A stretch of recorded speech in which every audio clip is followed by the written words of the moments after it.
나이 많은 사람 데리고 살아주는데 말이 많아. 그 말 듣는 순간 저는 숨이 먼저 멎었습니다. 그런데 더 이상했던 건요.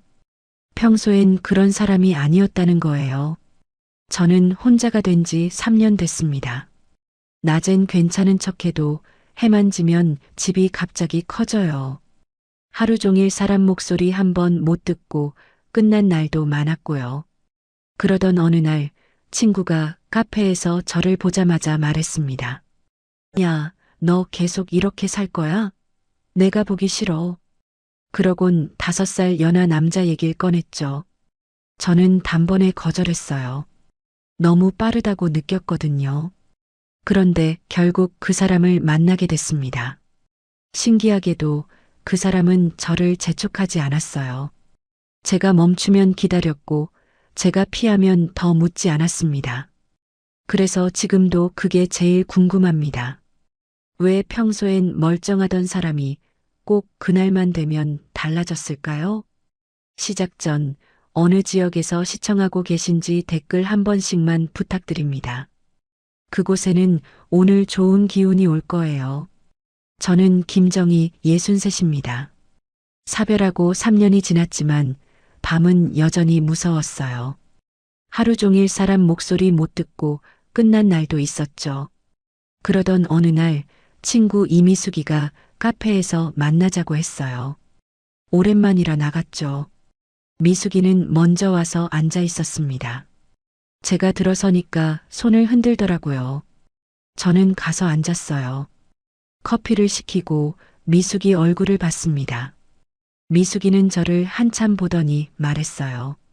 야, 너 계속 이렇게 살 거야? 내가 보기 싫어. 반말이었습니다. 우린 원래 반말 쓰는 사이인데 그날은 그 말투가 날카롭게 들렸어요. 저는 웃어 넘기려고 컵을 들었는데 미숙이가 또 말했죠. 나 요즘 내 얼굴 보는 게 싫어. 너 진짜 사람이 아니라 그림자 같아. 그 말에 웃음이 안 나왔어요. 컵을 내려놓으니까 손이 떨렸습니다. 미숙이는 가만히 앉아서 저를 보다가 바로 다음 말을 던졌죠. 내가 다니는 모임에 5살 연하 남자 있어. 소개받을래? 저는 컵을 다시 들고 고개를 저었습니다. 무슨 소리냐고, 사별한 지 얼마나 됐다고 그러냐고 했어요. 저는 남자 생각 없다고, 그런 거 필요 없다고 말했죠. 미숙이는 그냥 고개만 끄덕이더라고요. 더 말은 안 했습니다. 근데 눈빛이 달랐어요. 뭔가 더 하고 싶은 말이 있는데 참는 것 같았죠. 커피를 다 마시고 밖으로 나왔습니다. 인도를 걸으면서 미숙이가 제 팔을 잡았어요. 그리고 조용히 말했죠. 너 지금 집이 너 잡아먹고 있는 거야. 저는 대답 안 했습니다. 뭐라고 해야 할지 몰랐어요. 미숙이는 더 말하지 않고 그냥 손을 놨죠. 저는 혼자 집까지 걸어왔습니다. 집에 들어서서 신발을 벗고 현관에 불을 켰어요. 신발장을 열었다가 다시 닫았습니다. 외출 신발을 꺼내려다가 다시 넣었죠. 신발장 한쪽에 남편 슬리퍼가 그대로 있었어요. 3년째 그 자리였습니다. 저는 그 슬리퍼를 조용히 정렬했어요. 먼지를 털고 가지런히 놓고요. 정리만 했습니다. 사람은 만나지 않고요.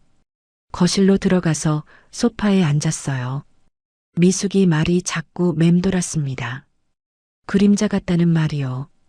거울을 보러 화장대로 갔죠. 제 얼굴을 봤어요. 3년 전보다 핏기가 없었습니다. 눈가에 주름이 더 깊어졌고요. 입꼬리가 처져 있었어요. 웃지 않는 얼굴이었죠. 밤에 누웠어요. 천장을 보면서 미숙이 말을 생각했습니다. 집이 저를 잡아먹고 있다는 말이요.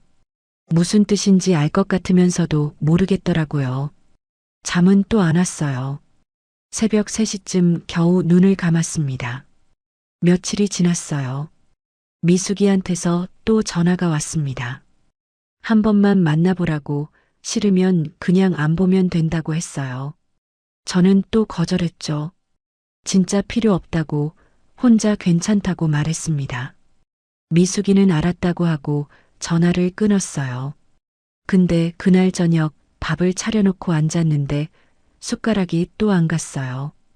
국그릇을 보고 반찬을 보고 밥그릇을 봤습니다. 다 식어가고 있었죠. 저는 일어나서 설거지를 했어요. 먹지도 않은 밥을 그대로 치웠습니다. 싱크대에서 물을 틀고 그릇을 씻으면서 제 손을 봤어요. 주름진 손이었습니다. 남편 손을 잡았던 손이고 아들 손을 잡았던 손이었죠. 근데 지금은 그릇만 씻고 있었어요. 물소리만 컸습니다. 제가 거절한 건 남자가 아니었을까요? 한 달쯤 지났을 때였어요. 미숙이가 다시 전화했습니다. 오늘 시간 되냐고 카페로 나오라고 했죠. 저는 별 생각 없이 나갔어요. 동네 카페였고 지난번에 만났던 곳이었습니다. 문을 열고 들어섰는데 미숙이가 손을 흔들더라고요. 근데 옆에 남자가 앉아 있었어요. 저는 멈칫했습니다. 미숙이는 제 팔을 잡고 그쪽으로 걸어갔어요. 앉으라고 하더라고요. 저는 어쩔 수 없이 앉았죠. 미숙이가 웃으면서 말했습니다. 나 오늘 그냥 데려왔어. 한 번만 얘기해. 남자는 일어나서 인사를 했어요. 박성우라고 했습니다. 58살이었죠. 처음 뵙겠습니다.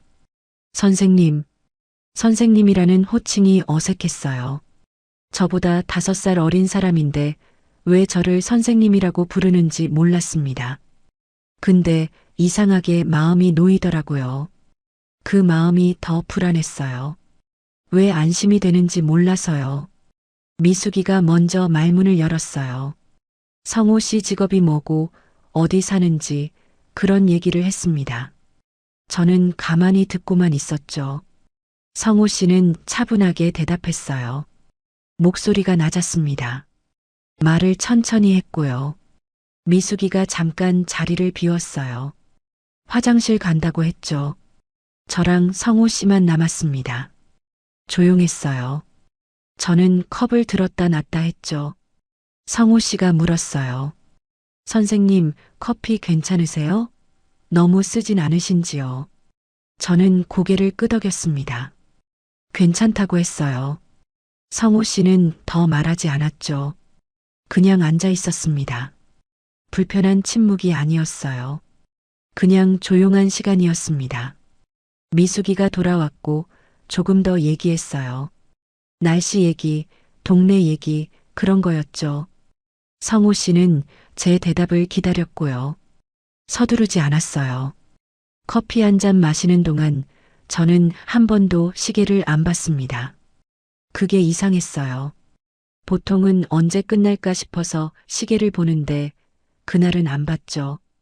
30분쯤 지났을 때 미숙이가 일어났어요. 자기는 먼저 간다고 했습니다. 저한테 눈빛으로 뭔가 신호를 보내더라고요. 저는 모른 척 했어요. 미숙이는 나가면서 웃었습니다. 성우 씨랑 둘이 남았어요. 어색했습니다. 저는 가방을 집으려고 했는데 성우 씨가 조용히 말했어요. 선생님, 제가 바래다 드려도 될까요? 저는 괜찮다고 했습니다. 집이 가깝다고도 했고요. 성우 씨는 고개를 끄덕이더니 그럼 문 앞까지만 함께 걸으면 안 되냐고 물었어요. 저는 거절하기가 어려워서 그냥 일어났습니다. 카페 밖으로 나와서 인도를 걸었어요. 성우 씨는 한 발짝 뒤에서 걸었습니다. 제가 멈추면 같이 멈췄고 제가 걸으면 따라 걸었죠. 앞서가지 않았어요. 옆으로 붙지도 않았습니다. 그냥 뒤에서 걸었어요. 신호등에서 멈췄어요. 저는 작게 말했습니다. 이런 거 싫어요. 성우 씨는 대답 안 했어요. 신호가 바뀌어서 건넜습니다. 조금 더 걸었죠. 성우 씨가 멈춰서 말했어요. 선생님, 제가 불편하게 해드린 것 같습니다. 죄송합니다. 저는 고개를 저었어요. 불편한 게 아니라 그냥 낯설다고 했습니다. 성우 씨는 고개를 끄덕였죠. 그럼 천천히 익숙해지시면 된다고, 서두르지 않아도 된다고 말했어요.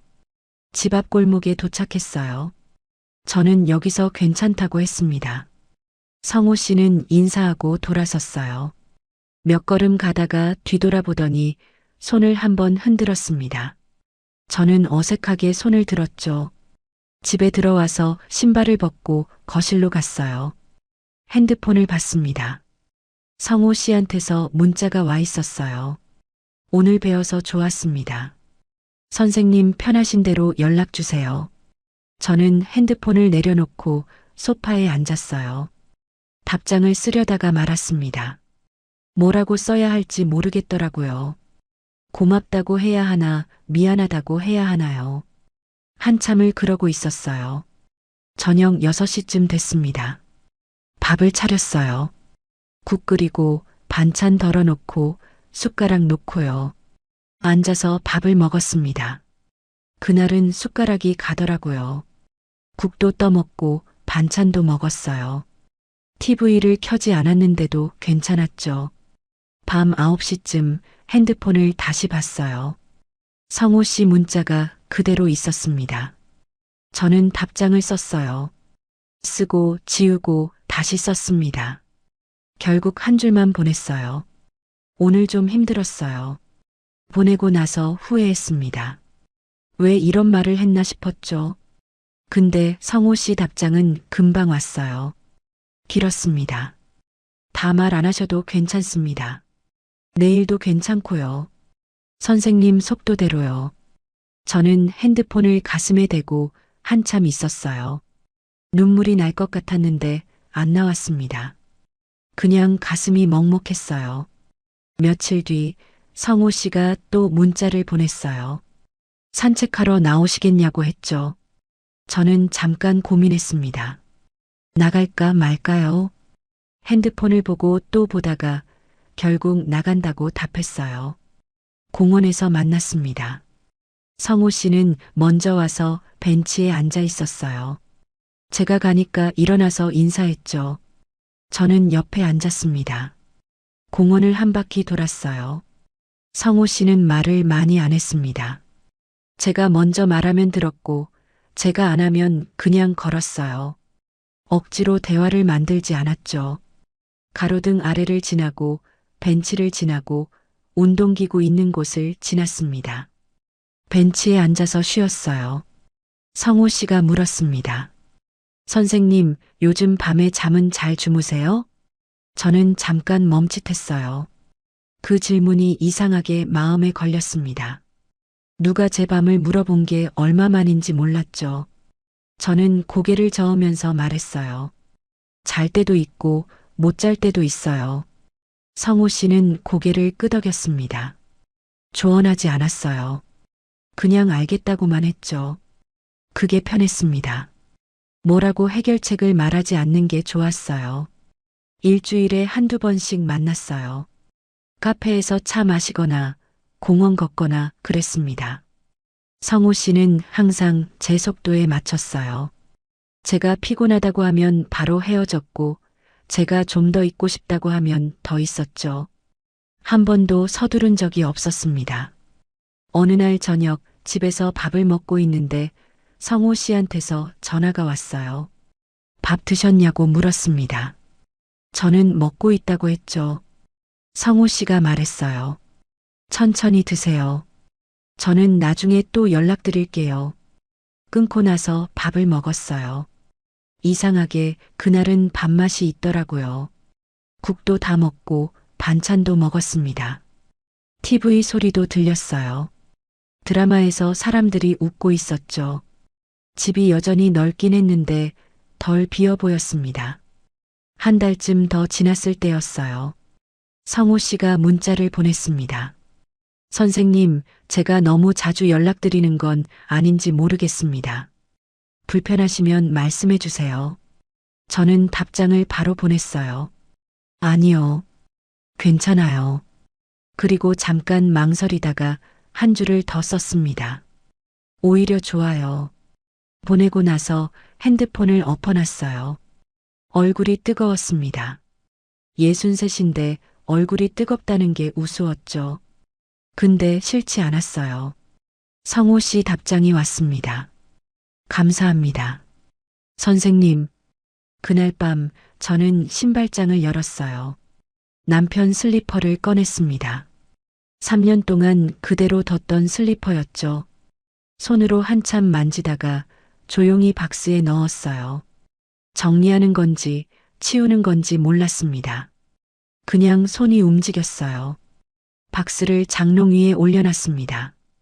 화장대로 가서 거울을 봤어요. 제 얼굴이 조금 달라 보였습니다. 3년 전보다 주름은 더 늘었는데 눈빛은 조금 살아있었어요. 그림자 같다던 얼굴이 조금은 사람처럼 보였습니다. 미숙이한테 전화했어요.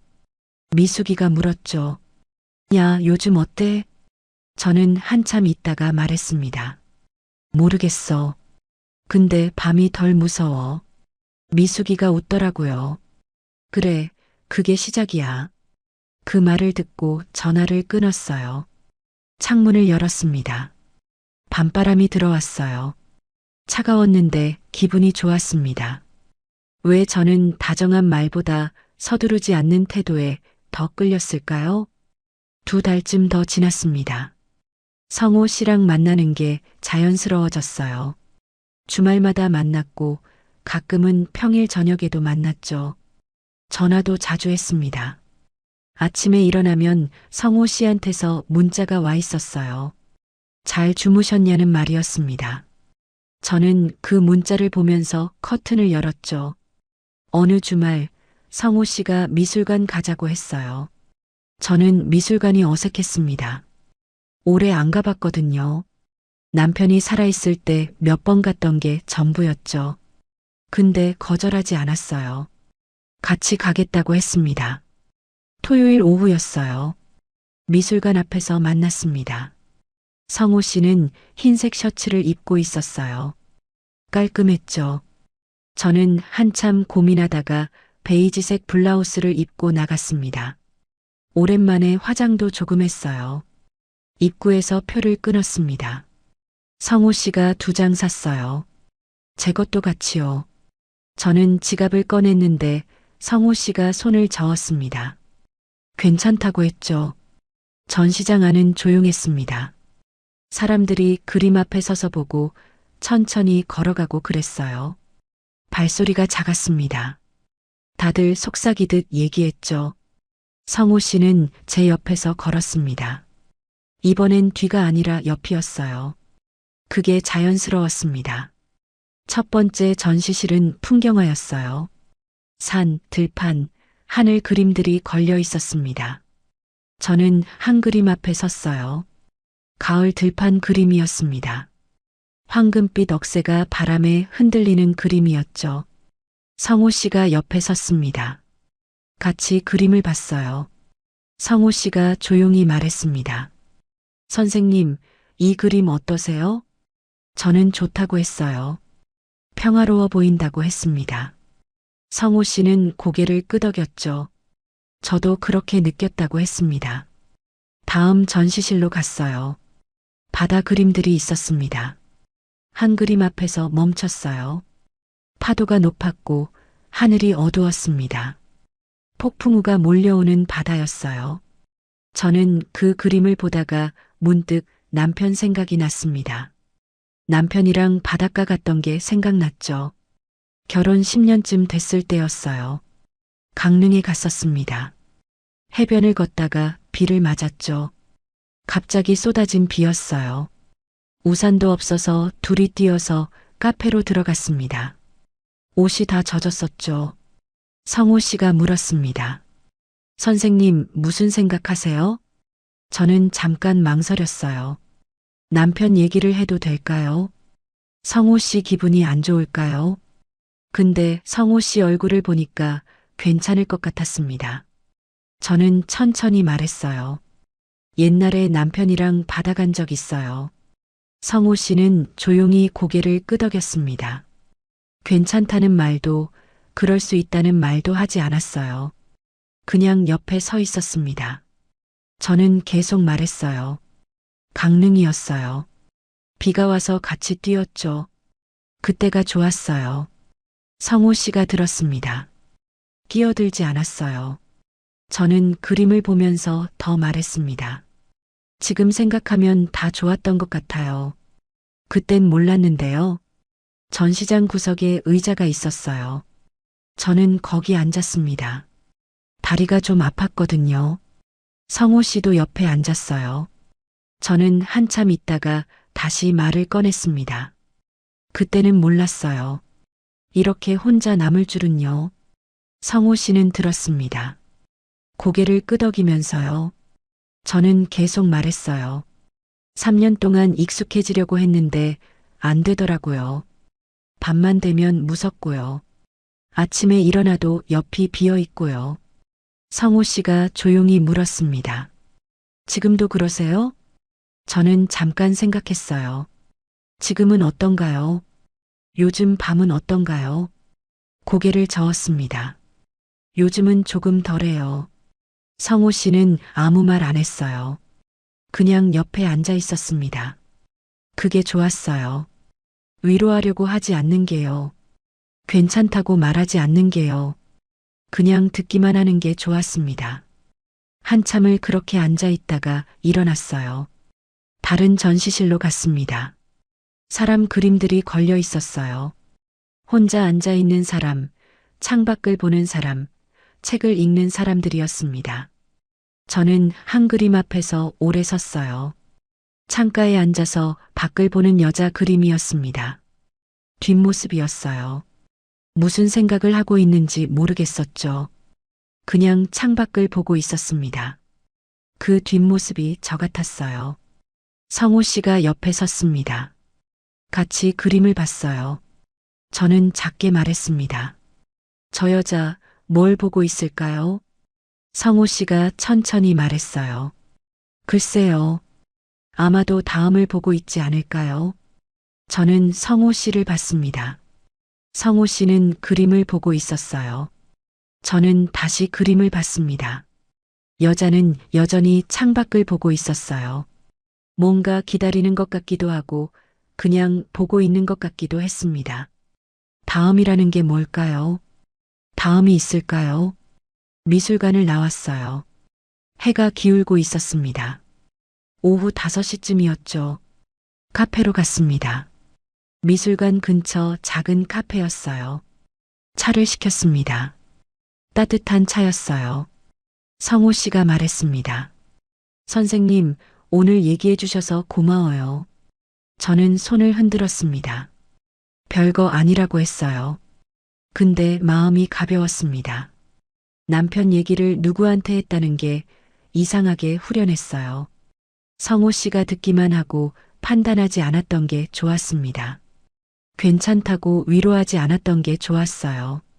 집에 돌아와서 옷장을 열었습니다. 남편 옷이 한쪽에 그대로 있었어요.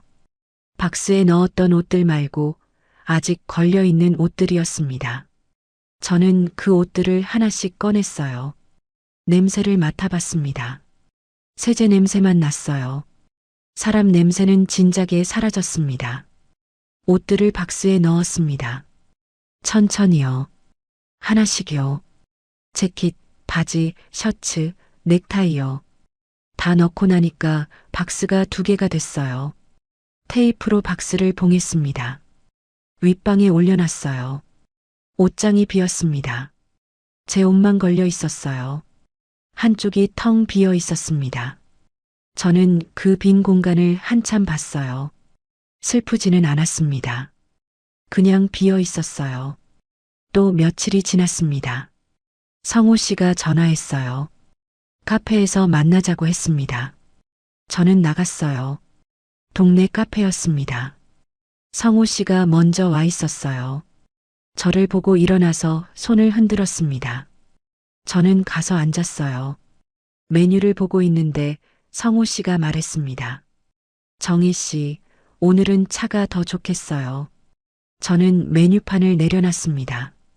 성호 씨가 지금 뭐라고 불렀죠? 선생님이 아니었어요. 정희 씨였습니다. 정희 씨라고 불렀어요. 성호 씨가 제 얼굴을 봤습니다. 불편하세요? 저는 고개를 저었어요. 웃으면서요. 불편하지 않았습니다. 오히려 좋았어요. 근데 손끝이 괜히 바쁘더라고요. 컵 손잡이를 돌리고 종이 냅킨을 접었다 폈습니다. 제 손이 왜 이러는지 모르겠었어요. 멈추지가 않았습니다. 성우 씨가 웃었어요. 편하게 웃었습니다. 저도 웃었어요. 어색한 웃음이었지만 나쁘지 않았습니다. 차를 마시면서 얘기했어요. 동네 얘기, 날씨 얘기, 그런 거였습니다. 근데 이상하게 그날은 대화가 더 편했어요. 성우 씨가 정혜 씨라고 부르니까 거리가 가까워진 것 같았습니다. 선생님일 때는 존댓말만 썼는데 정혜 씨가 되니까 말이 더 편해졌어요. 카페를 나왔습니다. 집까지 같이 걸었어요. 성우 씨는 이제 제 옆에서 걸었습니다. 뒤도 아니고 앞도 아니고요. 나란히 걸었어요. 걸음도 맞았습니다. 보폭이 비슷했거든요. 집 앞에 도착했습니다. 저는 오늘도 여기서 괜찮다고 했어요. 성우 씨는 고개를 끄덕이고 돌아섰습니다. 몇 걸음 가다가 멈췄어요. 그리고 돌아보면서 말했습니다. 정희 씨, 안녕히 들어가세요. 또 정희 씨였어요. 저는 손을 흔들었습니다. 성우 씨가 완전히 사라질 때까지 서 있었어요. 골목 끝을 돌아서 안 보일 때까지요. 그리고 집으로 들어갔습니다. 거울을 봤어요. 제 얼굴이 웃고 있었습니다. 언제 웃었는지도 모르게 입꼬리가 올라가 있었어요. 63인데 이러고 있다는 게 부끄러웠습니다. 근데 동시에 기분이 좋았어요. 이런 기분이 나쁘지 않았습니다. 며칠 뒤 성우 씨가 전화했어요. 저녁에 산책하자고 했습니다. 저는 나갔습니다. 동네 산책로를 걸었어요. 해가 지고 있었습니다. 하늘이 붉었어요.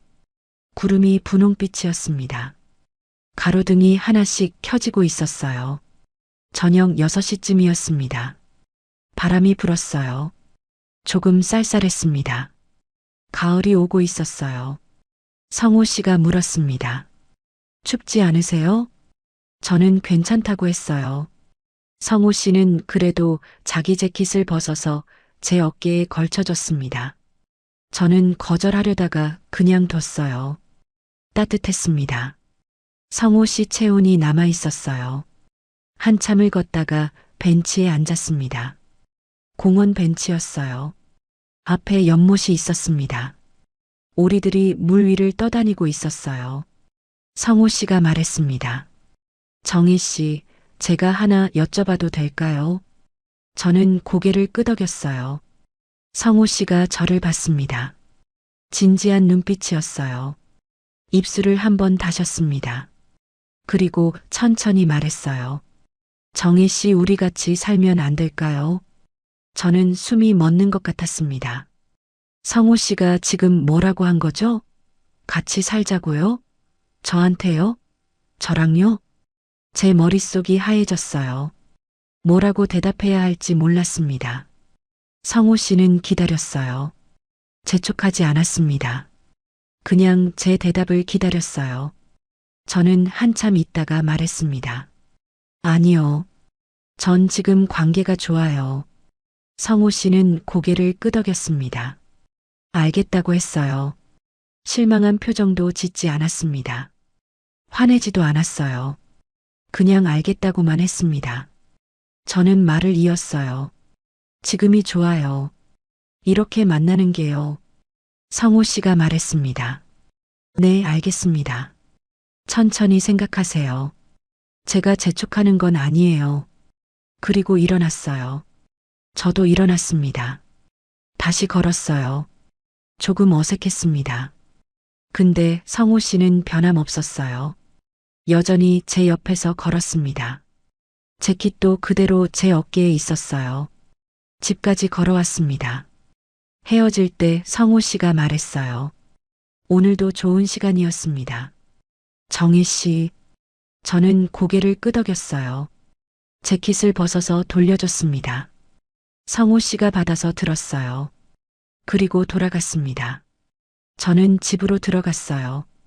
거실에 앉아서 생각했습니다. 성호 씨가 같이 살자고 했어요. 저는 거절했습니다. 근데 마음 한쪽이 흔들렸어요. 정말 싫어서 거절한 건지, 무서워서 거절한 건지 몰랐습니다. 밤에 누웠어요. 천장을 봤습니다. 성호 씨 목소리가 들리는 것 같았어요. 같이 살면 안 될까요? 그 말이 계속 맴돌았습니다. 귓가에서 떠나지 않았어요. 저는 눈을 감았습니다. 잠이 왔어요. 오랜만에 금방 잠들었습니다. 정희가 거절했는데도 마음은 더 가까워진 걸까요? 한 달이 지났습니다. 성호 씨는 그 얘기를 다시 꺼내지 않았어요. 여전히 만났고 여전히 전화했습니다. 변한 게 없었어요. 저를 대하는 태도도 똑같았습니다. 정희 씨라고 불렀고 저녁마다 문자를 보냈어요. 근데 저는 자꾸 그 말을 생각했습니다. 같이 살면 안 될까요? 밤에 누우면 그 말이 들렸어요. 아침에 일어나도 그 말이 있었습니다. 설거지를 하면서도 빨래를 널면서도 그 말이 맴돌았어요. 어느 날 저녁 옷장을 열었습니다. 남편 옷이 들어있던 박스가 위에 있었어요. 저는 의자를 가져와서 올라가 그 박스를 내렸습니다. 무거웠어요. 바닥에 내려놓고 뚜껑을 열었습니다. 깨끗하게 개어진 옷들이 있었어요. 재킷, 바지, 셔츠들이었습니다. 저는 한 벌을 꺼내서 펼쳤어요. 남편이 즐겨 입던 회색 재킷이었습니다. 손으로 한참 만졌어요. 천이 부드러웠습니다. 그 옷을 다시 개어서 넣었어요. 박스를 닫았습니다. 다시 위에 올렸어요. 의자에서 내려왔을 때 제 손이 떨리고 있었습니다. 검은 옷들이 옷장 한쪽에 걸려 있었어요. 상복들이었습니다. 장례식 때 입었던 옷들이죠. 저는 그 옷들 사이를 한번 만졌습니다. 그리고 조용히 옷장을 닫았어요. 서랍을 열었습니다. 도장과 신분증이 들어 있었어요. 혼인신고할 때 썼던 도장이었습니다. 남편이랑요. 저는 그걸 꺼내서 식탁 위에 올려뒀어요. 한참을 그렇게 봤습니다. 도장을 집었다가 내려놨어요. 신분증을 받다가 다시 놨습니다. 만지작거렸어요. 왜 이걸 꺼냈는지 스스로도 잘 모르겠었습니다. 미숙이한테 전화했어요. 미숙이가 받았습니다.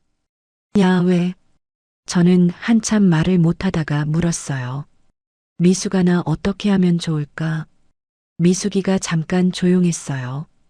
그러더니 물었습니다. 성호 씨 얘기야? 저는 응이라고 했어요. 미숙이가 웃었습니다. 야, 내가 결심한 거면 해. 근데 내가 먼저 무너지면 안 돼. 너부터 챙겨. 알았어? 저는 알겠다고 하고 전화를 끊었습니다. 식탁에 앉아서 도장을 다시 봤어요. 손으로 닦았습니다.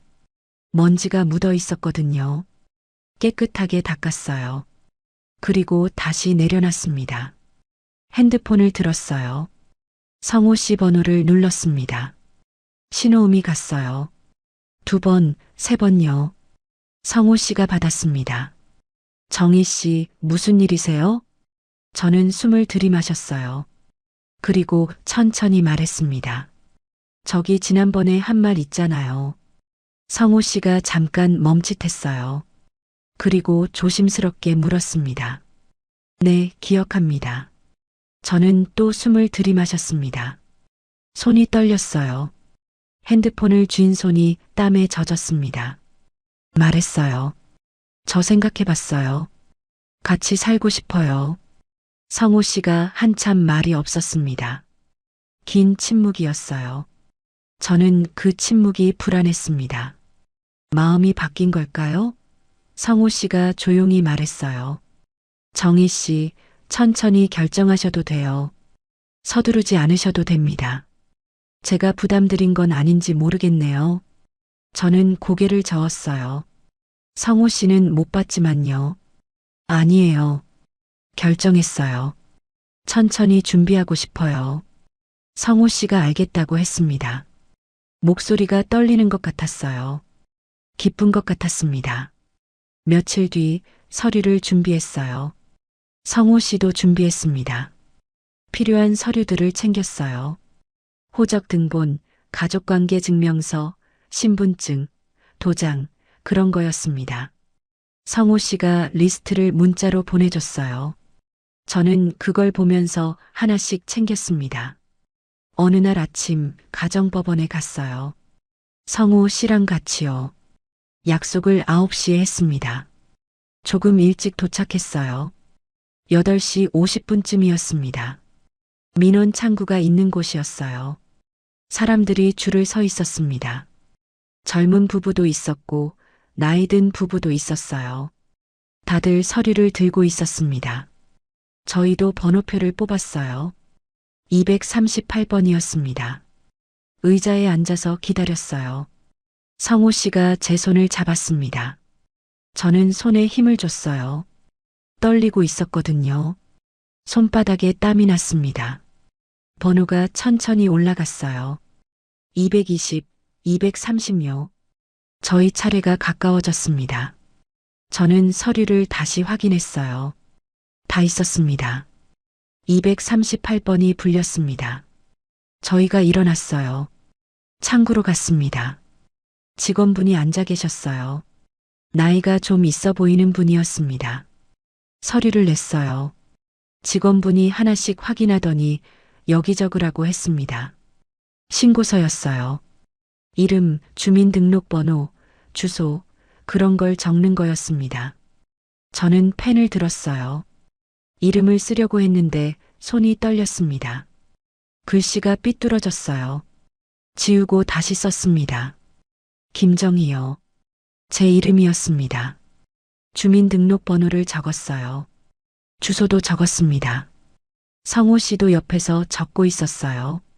저보다 글씨가 반듯했습니다. 다 적고 나니까 도장을 찍으라고 했어요. 저는 가방에서 도장을 꺼냈습니다. 손이 떨렸어요. 도장을 종이에 대고 눌렀습니다. 구교. 찍는 소리가 크게 들렸어요. 제 얼굴이 딱 굳었습니다. 성호 씨도 도장을 찍었어요. 직원분이 서류를 확인하더니 접수됐다고 했습니다. 영수증을 줬어요. 이제 법적으로 부부라고 했습니다. 밖으로 나왔어요. 햇빛이 눈부셨습니다. 구름 한 점 없는 날이었어요. 성호 씨가 물었습니다. 정희 씨, 괜찮으세요? 저는 고개를 끄덕였어요. 괜찮았습니다. 떨리긴 했지만요. 다리에 힘이 안 들어갔습니다. 근처 카페로 갔어요. 차를 마셨습니다. 따뜻한 차였어요. 손을 녹였습니다. 성호 씨가 제 손을 잡았어요. 따뜻했습니다. 일주일 뒤 이사했습니다. 성호 씨 집으로요. 짐은 많지 않았어요. 옷이랑 생활용품 정도였습니다. 가구는 다 두고 갔어요. 성호 씨 집에 다 있다고 했거든요. 성호 씨가 차로 왔습니다. 짐을 실었어요. 박스 5개였습니다. 그게 제 30년 넘는 살림의 전부였어요. 집을 나서기 전에 한번 돌아봤습니다. 거실, 주방, 방요. 남편이랑 살던 집이었어요. 아들을 키운 집이었습니다. 이제 떠나는 거였어요. 현관문을 닫았습니다. 열쇠를 돌렸어요. 딸각 소리가 났습니다. 마지막 소리였어요.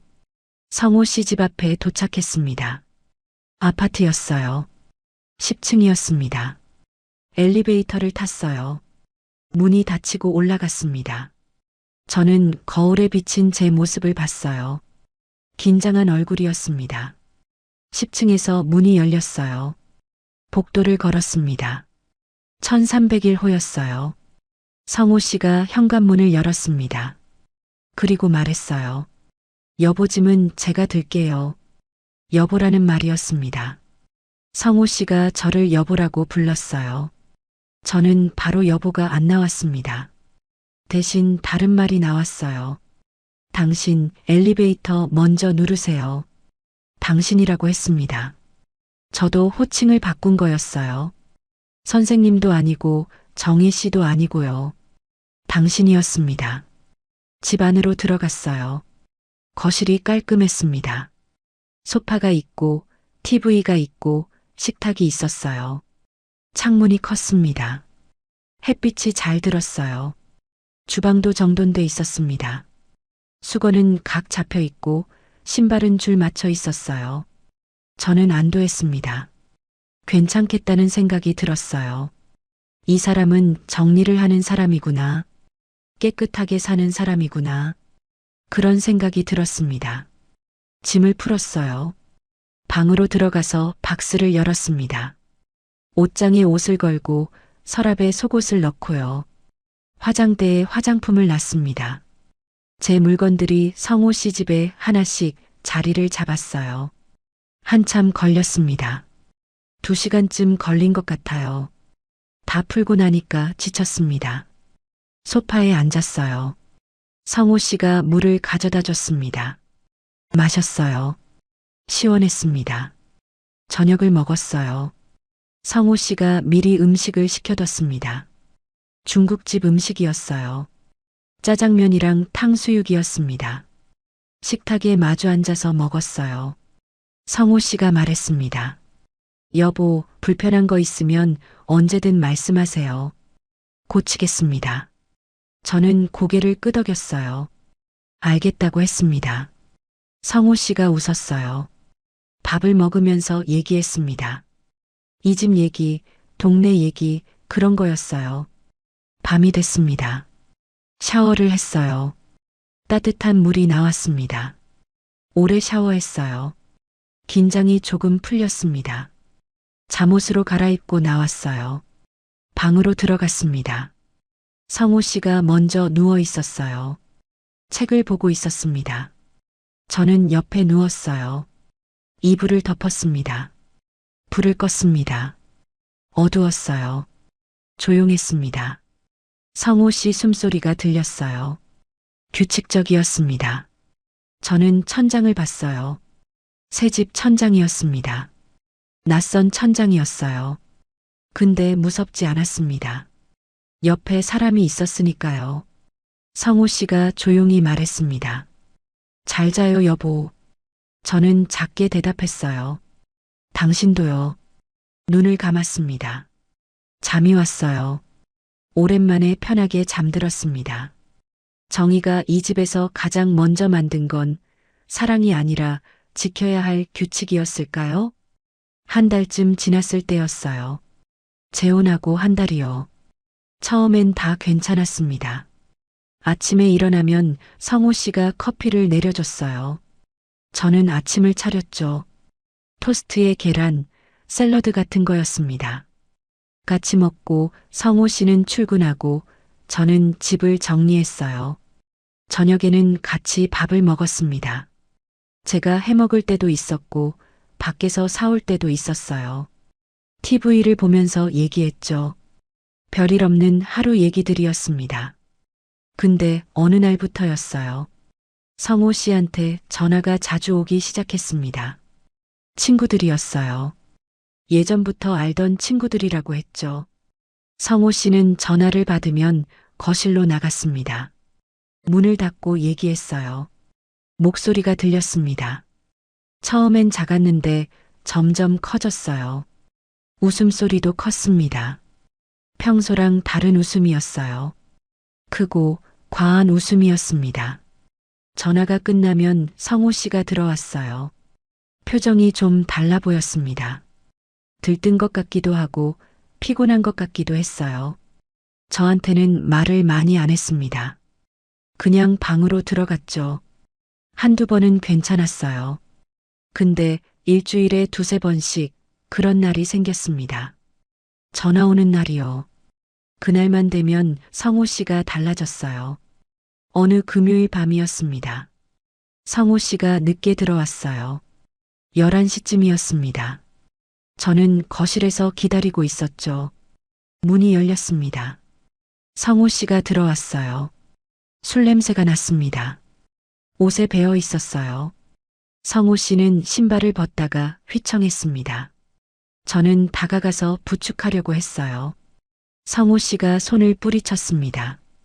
괜찮다고 했어요. 혼자 할 수 있다고 했습니다. 목소리가 평소보다 컸어요. 저는 물러섰습니다. 성호 씨는 거실로 들어가서 소파에 앉았어요. 넥타이를 풀었습니다. 저는 물을 떠다 드렸어요. 성호 씨는 받아서 마셨습니다. 다 마시고 컵을 식탁에 놨어요. 소리가 컸습니다. 저는 조심스럽게 말했어요. 당신 괜찮아요? 성호 씨가 저를 봤습니다. 눈빛이 달랐어요. 평소 성호 씨 눈빛이 아니었습니다. 차갑더라고요. 괜찮다고 했어요. 그리고 방으로 들어갔습니다. 문을 닫았어요. 쾅 소리가 났습니다. 저는 거실에 남았어요. 한참 있었습니다. 그리고 조용히 다른 방으로 갔어요. 작은 방이었습니다. 이불을 꺼내서 폈어요. 거기서 잤습니다. 그 다음부터였어요. 성호 씨가 전화 받는 날이면 저는 미리 준비했습니다. 다른 방 이불을 미리 꺼내놨어요. 밤에 성호 씨가 들어오면 저는 불을 먼저 껐습니다. 그리고 다른 방으로 들어갔어요. 문을 살짝 닫았습니다. 같은 집인데 저는 먼저 숨었어요. 2달째 되던 어느 날이었습니다. 또 그런 날이었어요. 성호 씨가 전화를 받았습니다. 거실에서 목소리가 컸어요. 웃음소리도 컸습니다. 저는 주방에서 설거지를 했어요. 물소리를 크게 틀었습니다. 성호 씨 목소리가 안 들리게요. 전화가 끝났습니다. 성호 씨가 나간다고 했어요. 친구들 만난다고 했습니다. 저는 고개를 끄덕였어요. 조심해서 다녀오라고 했습니다. 성호 씨가 나갔어요. 문 닫는 소리가 났습니다. 저는 설거지를 마저 했어요. 그릇을 닦고 행주를 빨고 싱크대를 닦았습니다. 손을 씻고 거실로 갔어요. 텅 비어 있었습니다. 소파에 앉았어요. TV를 켰습니다. 드라마를 틀었어요. 보지는 않았습니다. 그냥 소리만 들었어요. 11시가 넘었습니다. 성호 씨가 안 들어왔어요. 저는 다른 방으로 갔습니다. 이불을 폈어요. 누웠습니다. 잠이 안 왔어요. 자물쇠 돌아가는 소리가 났습니다. 성호 씨가 들어온 거였어요. 저는 눈을 감았습니다. 숨을 고르게 쉬었어요. 자는 척 했습니다. 발소리가 들렸어요. 복도를 걷는 소리였습니다. 제 방 앞을 지나갔어요. 멈춰 섰습니다. 문손잡이를 잡는 소리가 났어요. 저는 긴장했습니다. 근데 문이 열리지 않았어요. 성호 씨가 그냥 갔습니다. 안방으로 들어가는 소리가 났어요. 문 닫는 소리가 났습니다. 저는 눈을 떴어요. 천장을 봤습니다. 어두웠어요. 숨을 내쉬었습니다. 가슴이 두근거렸어요. 그렇게 몇 주가 지났습니다.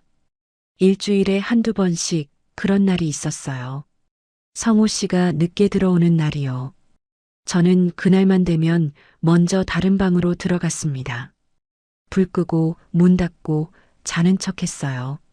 어느 토요일이었습니다. 성호 씨가 낮부터 기분이 안 좋아 보였어요. 말이 없었습니다. 저는 조심스럽게 물었어요.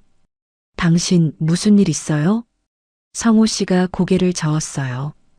아무것도 아니라고 했습니다. 저는 더 묻지 않았어요. 저녁을 먹었습니다. 조용했어요. 성호 씨는 밥을 빨리 먹었습니다. 그리고 거실로 갔어요. 소파에 앉아서 핸드폰을 봤습니다. 저는 설거지를 했어요. 그릇을 씻으면서 성호 씨를 봤습니다. 등만 보였어요. 구부정하게 앉아 있었습니다. 설거지를 다 하고 거실로 갔어요. 성호 씨 옆에 앉으려고 했습니다. 근데 성호 씨가 일어났어요. 화장실 간다고 했습니다. 한참 있다가 나왔어요. 손을 씻는 소리가 났습니다. 저는 TV를 켰어요. 뉴스를 틀었습니다. 성호 씨가 다시 소파에 앉았어요. 저는 말을 걸었습니다. 당신 요즘 힘들어요? 성호 씨가 저를 봤어요. 표정이 굳어 있었습니다. 왜요? 저는 그냥 물어본 거라고 했어요. 성호 씨가 한숨을 쉬었습니다. 괜찮다고 했어요. 별일 아니라고 했습니다. 저는 더 묻지 않았어요. 뭔가 더 물으면 안 될 것 같았거든요. 며칠 뒤였습니다. 성호 씨가 또 늦게 들어왔어요. 이번엔 12시가 넘었습니다. 저는 안방에 있었어요. 아직 안 자고 있었습니다. 문이 열렸어요. 성호 씨가 들어왔습니다. 술 냄새가 심했어요. 성호 씨는 비틀거렸습니다. 신발을 벗다가 넘어질 뻔했어요. 저는 달려가서 부축했습니다. 성호 씨가 제 손을 밀쳤어요. 힘이 세더라고요. 저는 뒤로 밀렸습니다. 혼자 할 수 있다고 했어요. 목소리가 컸습니다. 거실로 들어가서 소파에 앉았어요. 넥타이를 확 풀었습니다. 저는 조심스럽게 물었어요. 당신 술 많이 드셨어요? 성호 씨가 저를 쳐다봤습니다. 눈빛이 날카로웠어요. 그래서요? 저는 말이 막혔어요. 뭐라고 해야 할지 몰랐습니다. 성호 씨가 계속 말했어요. 내가 술 마시면 안 돼요? 저는 고개를 저었어요. 그런 게 아니라고 했습니다. 그냥 걱정돼서 물어본 거라고 했어요. 성호 씨가 웃었습니다. 비웃는 것 같았어요. 걱정? 뭐가 걱정인데요? 저는 대답을 못했어요. 성호 씨가 일어났습니다. 화장실로 갔어요. 문을 닫았습니다. 쾅 소리가 났어요. 저는 거실에 서 있었습니다. 손이 떨렸어요. 어떻게 해야 할지 몰랐습니다. 한참 있다가 성호 씨가 나왔어요. 방으로 들어갔습니다. 저는 거실에 그대로 있었어요. 다음 날 아침 성호 씨는 아무 일 없다는 듯이 대했어요. 커피를 내려주고 신문을 봤습니다. 저는 아침을 차렸어요. 같이 먹었습니다. 말은 별로 없었어요. 성호 씨가 출근했습니다. 저는 집을 정리했어요. 청소하고 빨래하고요. 손을 계속 움직였습니다. 생각하기 싫었거든요. 저녁이 됐어요. 성호 씨가 정시에 들어왔습니다. 같이 밥을 먹었어요. 평범한 저녁이었습니다. 성호 씨는 친절했어요. 평소처럼요. 근데 저는 불안했습니다. 언제 또 그런 날이 올지 몰라서요. 전화가 오면 또 달라질 거였어요. 술 마시면 또 달라질 거였습니다. 일주일쯤 지났을 때였어요. 저는 용기를 냈습니다. 말을 꺼내기로 했어요. 저녁을 먹고 나서 성호 씨한테 말했습니다. 당신, 제가 하나만 여쭤봐도 될까요? 성호 씨가 고개를 끄덕였어요. 저는 천천히 말했습니다. 당신 술만 마시면 다른 사람이 되는 것 같아요. 그 순간이었어요. 성호 씨 표정이 변했습니다. 여보라는 호칭이 사라졌어요. 저를 부르는 말이 없어졌습니다. 내가 뭐가 달라져요? 목소리가 차가웠어요. 저는 당황했습니다. 말을 더듬었어요. 그냥 평소랑 좀 다른 것 같아서요. 성호 씨가 일어났습니다. 식탁을 손으로 탁 쳤어요. 소리가 컸습니다. 집에서 밥이나 해요. 저는 숨이 멎는 것 같았어요. 성호 씨가 지금 뭐라고 한 거죠? 성호 씨가 계속 말했습니다. 나이 많은 사람 데리고 살아주는데 말이 많아. 그 말이 귓가에 박혔어요.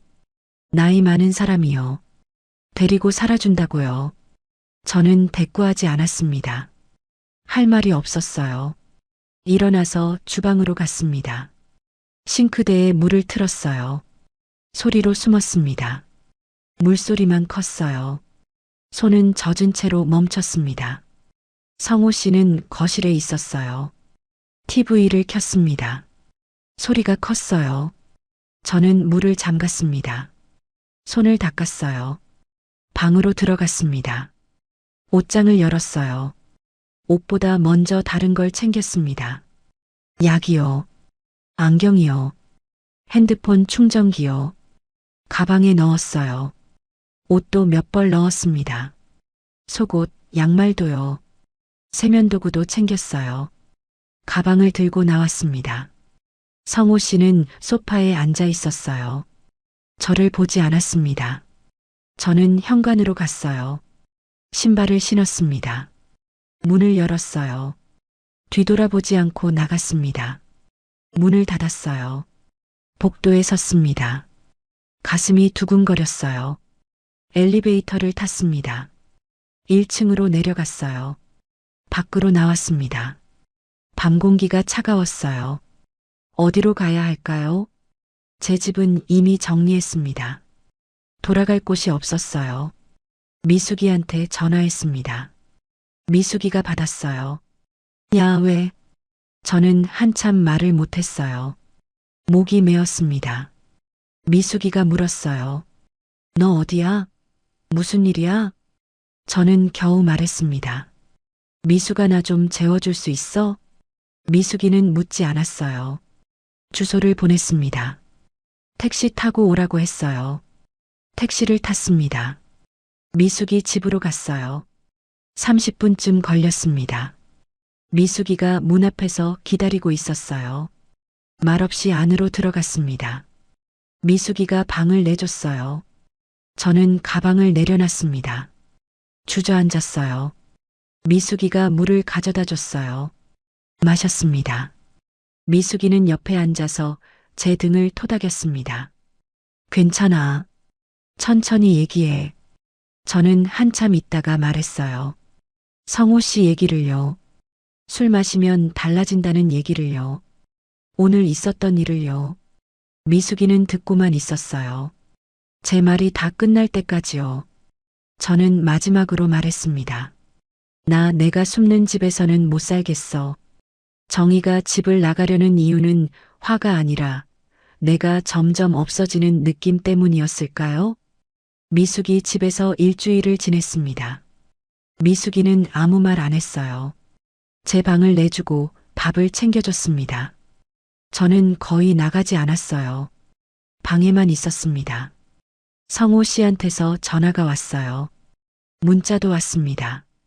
처음엔 미안하다는 내용이었어요. 술 마셔서 그랬다고, 잘못했다고 했습니다. 저는 답장하지 않았어요. 읽기만 했습니다. 더 문자가 왔어요. 언제 들어오냐고 얘기하자고 했습니다. 사흘째 되던 날 성호 씨가 전화했어요. 저는 받지 않았습니다. 또 걸려왔어요. 5번째에 받았습니다. 성호 씨 목소리가 들렸어요. 피곤해 보였습니다. 여보, 집에 오세요. 얘기해요. 저는 조용히 말했어요. 지금은 싫어요. 성호 씨가 한숨을 쉬었습니다. 제가 잘못했어요. 미안해요. 돌아와요. 저는 대답하지 않았어요. 성호 씨가 계속 말했습니다. 제가 술 끊을게요. 다시는 안 그럴게요. 돌아와요, 여보. 저는 핸드폰을 꽉 쥐었어요. 손에 땀이 났습니다. 당신 술만 문제가 아니에요. 성호 씨가 물었어요. 그럼 뭐가 문제예요? 저는 천천히 말했습니다. 당신은 저를 데리고 산다고 생각하잖아요. 성호 씨가 말이 없었어요. 저는 계속 말했습니다. 나이 많은 사람 데리고 살아준다고 했잖아요. 그 말이 계속 들려요. 성호 씨가 변명했어요. 그건 제가 취해서 그런 거예요. 진심이 아니었어요. 저는 고개를 저었습니다. 성호 씨는 못 봤지만요. 취하면 진심이 나오는 거 아니에요? 성호 씨가 한참 말이 없었어요. 그러다가 말했습니다. 제가 잘못 말했어요. 정말 미안해요. 저는 눈을 감았어요. 눈물이 날 것 같았습니다. 저는 좀 더 생각해 볼게요. 전화를 끊었습니다. 핸드폰을 내려놨어요. 가슴이 답답했습니다. 며칠이 더 지났어요. 저는 제 집으로 돌아갔습니다. 성호 씨 집이 아니라 제 원래 집이요. 아직 팔리지 않았거든요. 전세 계약이 남아 있었습니다. 문을 열고 들어갔어요. 텅 비어 있었습니다. 가구도 없었어요. 성호 씨 집에 다 놔두고 왔으니까요.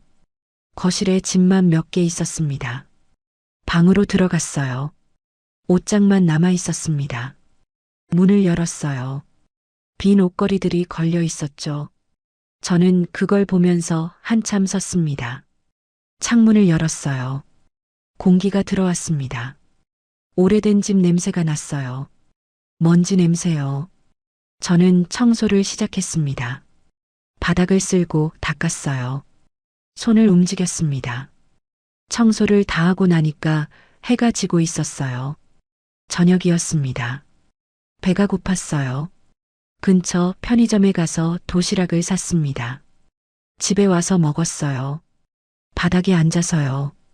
밤이 됐어요. 이불이 없었습니다. 옷을 여러 겹 입고 누웠어요. 추웠습니다. 잠이 안 왔어요. 핸드폰을 봤습니다. 성호 씨한테서 문자가 와 있었어요. 정희 씨, 어디 계세요?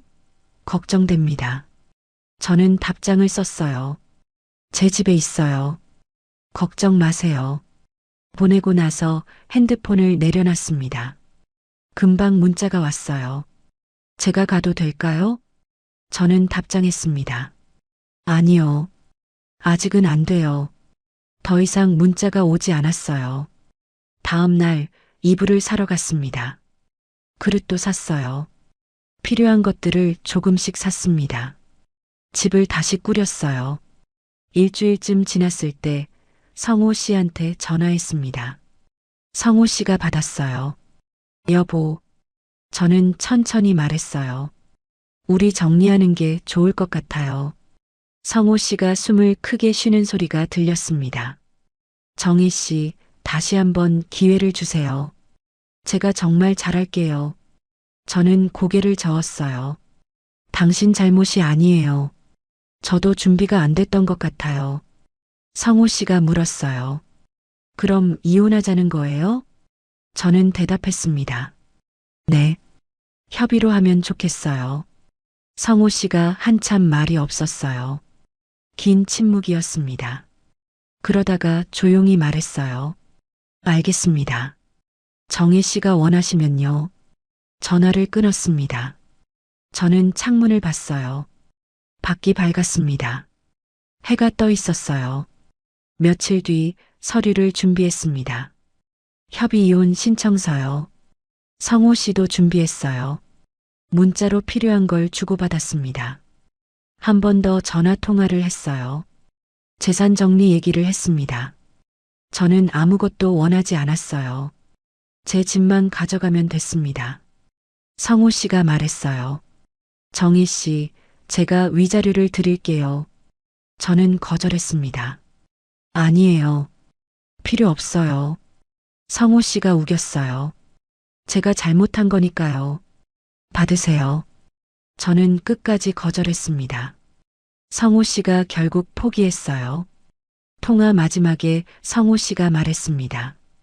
정희 씨, 제가 정말 미안합니다. 저는 조용히 대답했어요. 저도 미안해요.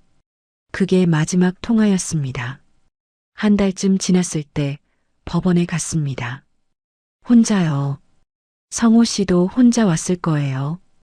다른 시간에요. 협의 이혼은 따로 만날 필요가 없었습니다. 주민센터 같은 곳이었어요. 번호표를 뽑고 기다렸습니다. 제 차례가 왔어요. 창구로 갔습니다. 서류를 냈어요. 직원분이 확인하더니 이걸로 확정이라고 했습니다. 영수증을 줬어요. 저는 받아서 가방에 넣었습니다. 밖으로 나왔어요. 해가 따뜻했습니다. 바람이 불었어요. 저는 한참 서 있었습니다. 집으로 돌아왔습니다. 식탁에 앉았어요. 가방에서 서류를 꺼냈습니다. 이혼 확정서였어요. 펼쳐서 봤습니다. 제 이름, 성호 씨 이름, 날짜가 적혀 있었어요. 종이를 접어서 서랍에 넣었습니다. 서랍을 닫았어요. 공책을 꺼냈습니다. 펜을 들었어요. 한 줄을 썼습니다. 외로움은 더 이상 없다. 다음 줄에 또 썼습니다. 내 자신은 내가 지켜야 된다. 공책을 덮었어요. 다른 페이지를 펼쳤습니다. 내일 할 일을 적었어요. 창문 열기, 밥 짓기, 병원 예약 확인하기, 미숙이한테 전화하기. 하나씩 적었습니다. 내일이 있었어요. 모레도 있었고요. 다음 주도 있었습니다. 저는 공책을 덮고 일어났어요. 창문을 열었습니다. 공기가 들어왔어요. 신선했습니다. 저는 숨을 깊이 들이마셨어요. 밥을 했습니다. 국을 끓이고 반찬을 꺼냈어요. 식탁에 차렸습니다. 앉아서 먹었어요. 혼자였습니다. 근데 숨지 않았어요. 텅 빈 집이 아니었어요. 제가 있는 집이었습니다. 정희가 정말 끝낸 건 결혼이었을까요? 아니면 숨는 나였을까요? 오늘 이야기 끝까지 들어주셔서 고맙습니다. 구독해 두시면 다음 사연도 과장 없이 있는 그대로 더 친절하게 들려드릴게요. 끝까지 보신 분들은 지금 화면 왼쪽 재생 목록부터 눌러서 같은 흐름의 사연들을 이어서 보세요. 그리고 오른쪽 추천 영상은 이 지옥이 시작된 첫 단추가 더 선명하게 나옵니다. 지금 바로 하나만 눌러주시면 그대로 이어집니다.